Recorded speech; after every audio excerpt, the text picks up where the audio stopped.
Praise the Lord. 115 சங்கீதம் 11 கர்த்தருக்கு பயப்படுகிறவர்களே கர்த்தரை நம்புங்கள், அவரே அவருக்கு துணையும் அவர்களுக்கு கேடகமாய் இருக்கிறார் என்று சொல்லி வாசிக்கிறோம்.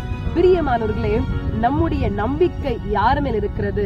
நாம் யாரை துணையாக கொண்டிருக்கிறோம்? நம்முடைய நம்பிக்கையினாலே நாம் எதை சம்பாதித்திருக்கிறோம்? ஒருவேளை உங்களுடைய கணவனையோ மனைவியையோ பிள்ளைகளையோ உறவினர்களையோ நண்பர்களையோ நீங்க நம்பலாம். அந்த காரியத்துல கண்டிப்பாக நமக்கு வெற்றி இருக்காது. ஆனால் தேவனை நீங்கள் நம்பும் பொழுது கர்த்தர் நிச்சயமாகவே உங்கள் வாழ்க்கையிலே அவர் உங்களுக்கு துணையா இருந்து உங்கள் அரணாக கோட்டையாக துருகமாக அவர் இருந்து உங்களை நடத்தவர் வல்லமை உள்ளவராயிருக்கிறார்.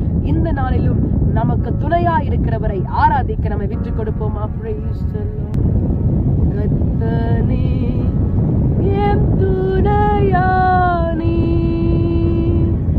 நித்தமும் என் நிழலானி. கர்த்தனே என் துணையானி. ஆமாண்டவரே, நீரே எங்களுக்கு துணையா இருந்து எங்களை நடத்த உங்களுடைய அன்பின் கரத்துல எங்களை விற்றுக் கொடுக்கிறோம். நீர் ஆசீர்வதிங்க. எங்கள் துணையும் எங்கள் கேடகமாக நீர் இருந்து நாங்கள் கையிட்டு செய்கின்ற எல்லா காரியத்திலேயும் எத்தனை இடர்கள் எத்தனை இக்கட்டுகள் எங்களை சூழ்ந்து கொண்டாலும் நீர் எங்களோடு கூட இருந்து நடத்த ஒப்பு கொடுக்கிறோம். ஆசீர்வதியும். இயேசுவின் நாமத்தில் ஜெபிக்கிறேன் பிதாவே, ஆமென். God bless you. Have a blessed day.